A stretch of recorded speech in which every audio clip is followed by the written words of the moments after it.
And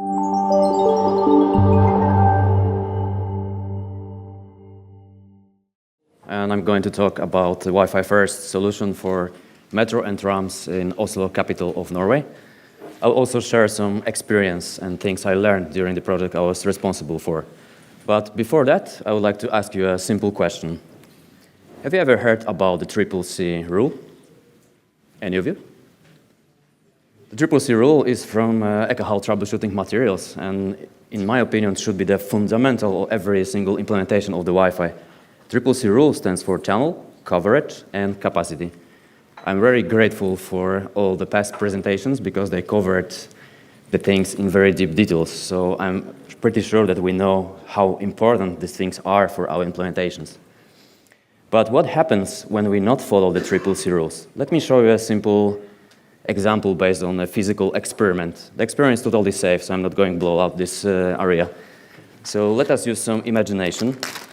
And let me say that the candles I'm gonna put here will represent the real access points.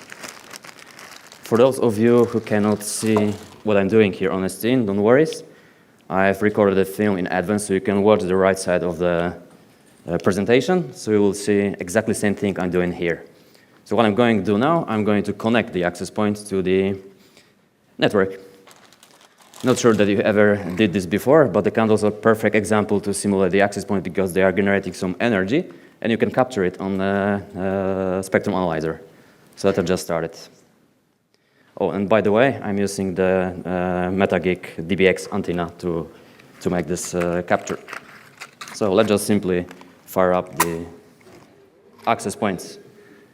And sorry, because of the leak of the time, I didn't upgrade the software for some of them, so they probably will be rebooting for a little bit longer time. But we can live with that. And please pay attention to spectrum analyzer, because the SSID will show up very soon. Okay, here we go. They're waiting for number 4. So there we go. We have first one. Even we will able to open the host names in the beacons, so that's nice. Let's wait for the other one. Like I said, the software is not upgraded, and here's the 4th one. The one is a little bit longer from the antenna, so you can see the difference in the RSA. And there we go. We have 4. So everything is connected. And now, that's a standard challenge when you are outside the customer site. When customer is saying he's gonna not spend the money and the time for a WLPC rule, right? So I'm saying, okay, you are free to go, just implement your access point on the way you want. So what is happening when the employee is coming to the office? Then, let me use a physical experiment to just simply show it. Here I have a white powder. It's not what you think. This is a baking soda. If you want, you can also test it on an event today, but let me just show you here. So, I did bring that. So the baking soda will gonna represent the data the clients are sending from the devices to the access points, and the data are representing like applications like Facebook, YouTube, the most popular application in the office environment, right? So, as we have here, let me just put it here. And again, please pay attention to spectrum analyzer because during the connection of the clients, the energy will gonna rise. So you will see the effect, what is happening when you are not following WLPC rule. All right, so I put the data here. Here in my hand, I have a password, WPA3. So let us put in here inside, just a little bit. So the things are starting cooking. So we have OFDMA in a full action. And let us connect the clients to the Wi-Fi. So let's see what's gonna happen. As you see, Wi-Fi went down. I was a little bit too fast because the capture wasn't prepared for it, but please pay attention to the spectrum analyzer again, and you will see it. How does it impact the domain? So again, things are cooking. And there you go, energy rising. So it's totally crisis for the Wi-Fi. Wi-Fi in a very short time will gonna simply die. This is what is happening when you're not following CCC rule. Okay, let's go back to the meat of my presentation, metro and trams. Some short facts about the network of metro and trams. The red lines are the metro, 5 lines in Oslo, and the yellow one is the trams. So they two combine delivering like 150 million passengers during the year. It's one of the most advanced and modern networks in Europe. Some technical facts.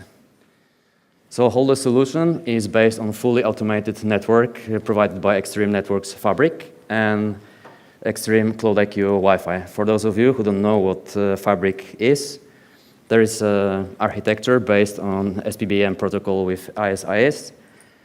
And when instead of using standard VLANs, we are using end-to-end tunnels with ICIT on it. It's a perfect match for customer like public transportation. If you want to learn more about the technology, so please scan the QR code. You'll be redirected to the perfect article telling about whole the project and the technology I use here. But now back to the Wi-Fi side. So the customer required from me 3 things. Of course, providing support for the administration part of the company, which is pretty easy because this is office environment, Facebook, YouTube, easy. But then technical side.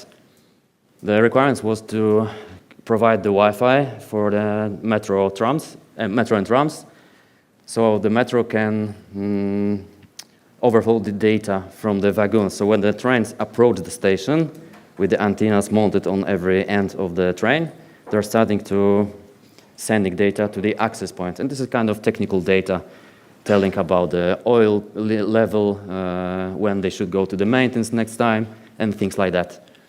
The trams requirements was when the trams are ending the road and ending in the base, so the trams gonna update their software, update the numbers, the name of the lines, commercials inside it, but also a couple months ago they started to testing the remote controlling of the trams. So the Wi-Fi is the part of it. And you can ask why this is important to testing remote controlling. Well, in situation when, for example, driver is sick and there's a rush time in Oslo capital, so you can remotely control the trams and push it back and give ability to other users to, for example, not staying in a traffic jam, right? But this is during the test. This is not a finished solution. So this is about technical things. And at the end, I would like to share with you some challenges, because you can follow, of course, CCC rule and would be totally fine. But you will always meet some challenges. So the challenge I met with the customer side was that he called me a couple months after I delivered the project, and he said to me, Michael, we have a trouble. All the stations are down, the trains are not sending data. So what happened? I just drive to the side, bring my antenna, and what I saw in layer 1 troubleshooting, that was that issue, big jammer. I did also some packet capture just to confirm that issue actually exists, so you can see it's just the retransmission data. So what I did, I bring with me the location antenna from MetaGeek and simply try to find the source of the issue. So I found it, that was a 4G little box here. And you can ask why, because they're using different frequencies, right? They're using 800 and others. But I called the ISP and they said to me, yeah, based on your result, we see a huge issue here. So they shut down all the stations, and after a week, they called me that the issue was resolved. And there was actually 2 issues. The first one, there was a factory failure in one of the pins for antenna. And second one, the type of the tape they used to cover the antennas. So combination of the 2 issues made the leak of energy from the 3G antenna and spread through different frequencies. So the issue was fixed, and after I check it, there is a result. Perfectly fine.